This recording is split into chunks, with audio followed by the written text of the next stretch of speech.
wake up.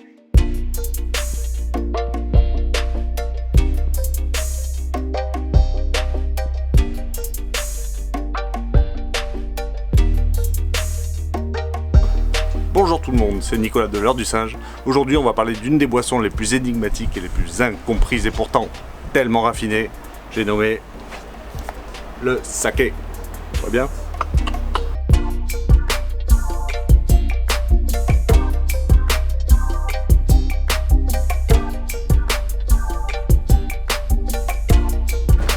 Alors tout d'abord, pourquoi est-ce qu'on comprend mal le saké ? Sûrement parce qu'une des premières expériences qu'on a, ça se fait dans un resto chinois. C'est offert, il y a des femmes à poil au fond du verre, déjà c'est trop chelou. Et après il y a le goût qui est...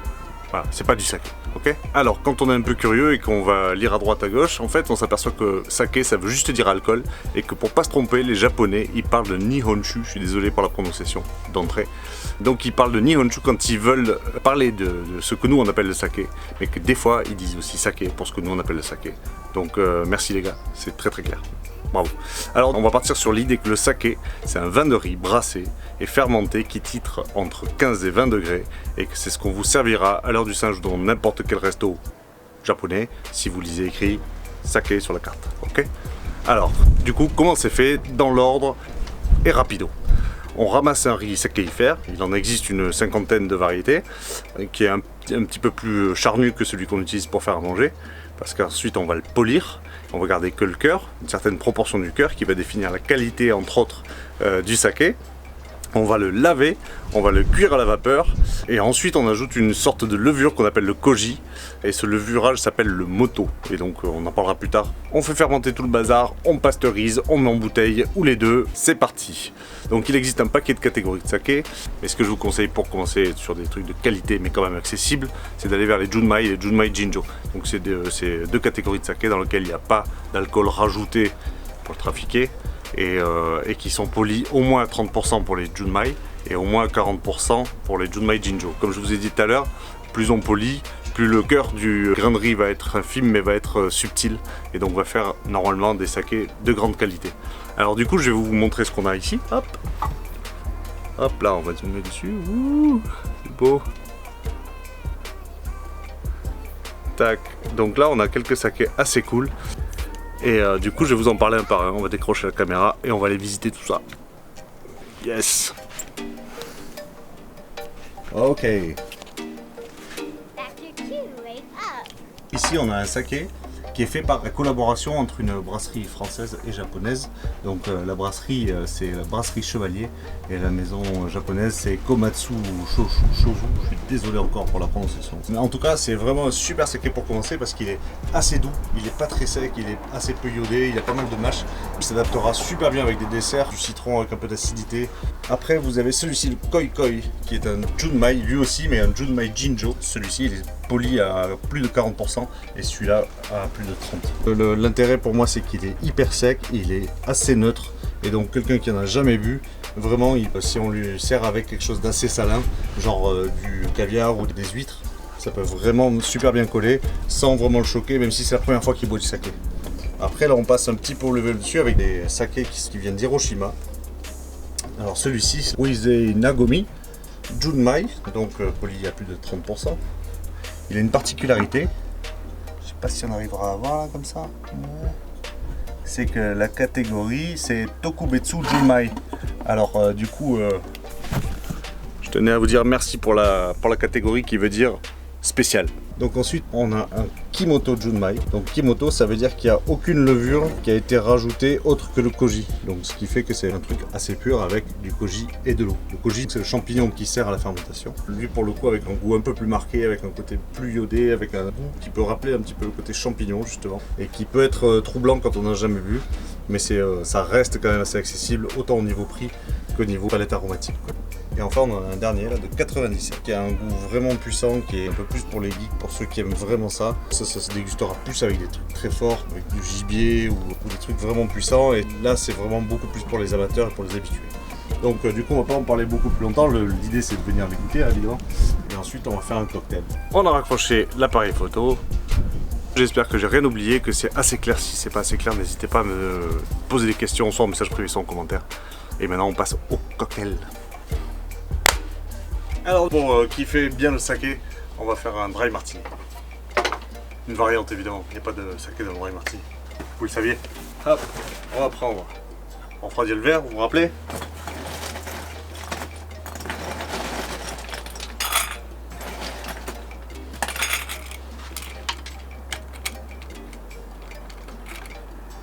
Voilà.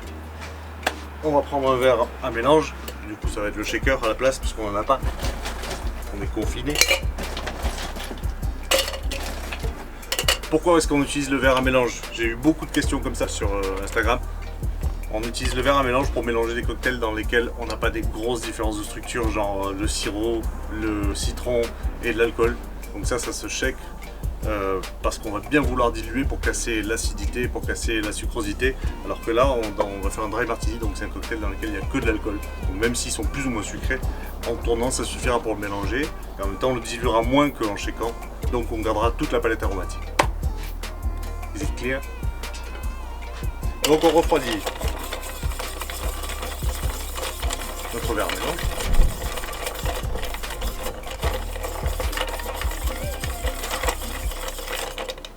Tac. On se débarrasse de l'eau. On va utiliser ce saké qui est à la fois assez goûtu et en même temps qui va être accessible au palais non initié comme je vous disais tout à l'heure. On va mettre 2 centilitres. On le met là. Hop. On va mettre 4 centilitres de vodka. Donc la vodka, qui est un alcool neutre, celui-là il est légèrement aromatisé au houblon, il vient de Montauban, à la distillerie Bose. Du coup l'idée c'est de mettre un alcool neutre pour porter les autres ingrédients. Donc on va faire monter le degré d'alcool. Et on va pas vouloir amener forcément par exemple le genièvre du gin ou les botaniques qu'on va avoir dans l'aquavit ou dans d'autres eaux de vie.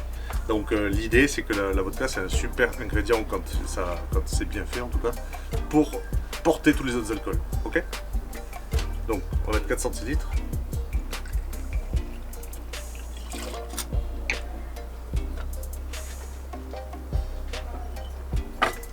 Hop, on voit bien.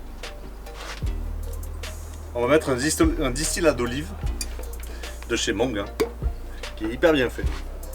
À part que l'étiquette est du mauvais côté par rapport au rouleau, du coup je suis obligé de les retourner comme ça.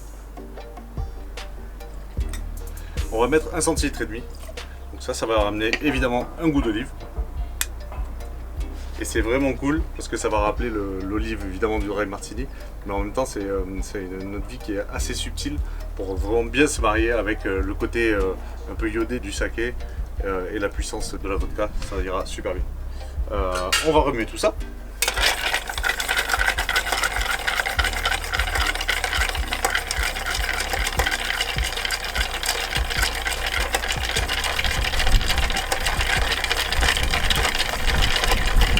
Et du vent, ça secoue l'appareil, désolé. C'est parfait. C'est parfait. Et rapidement, on va couper un bon bloc de glace.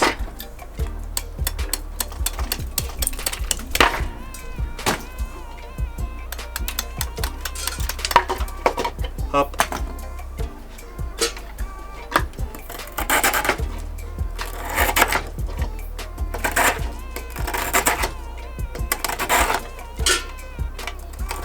On va couper un joli rectangle, tout sobre.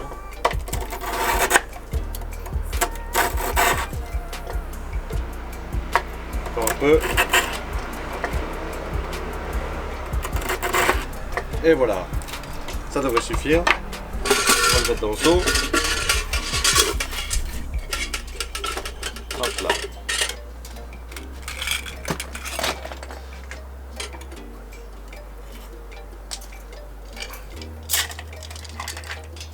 On verse le dry martini dans la coupette.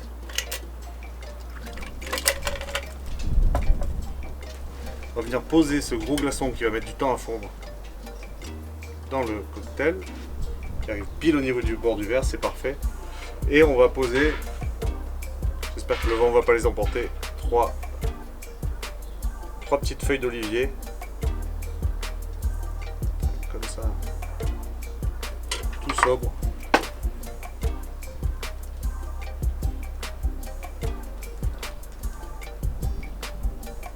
Et voilà.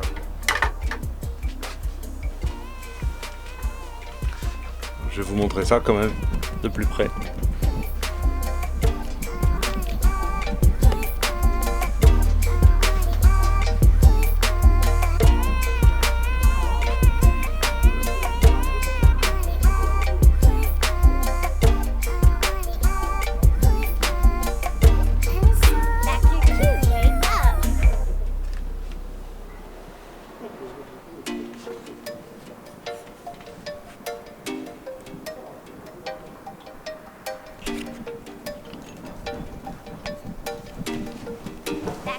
Du coup, merci beaucoup de continuer à nous suivre et bon confinement, bon courage et patience.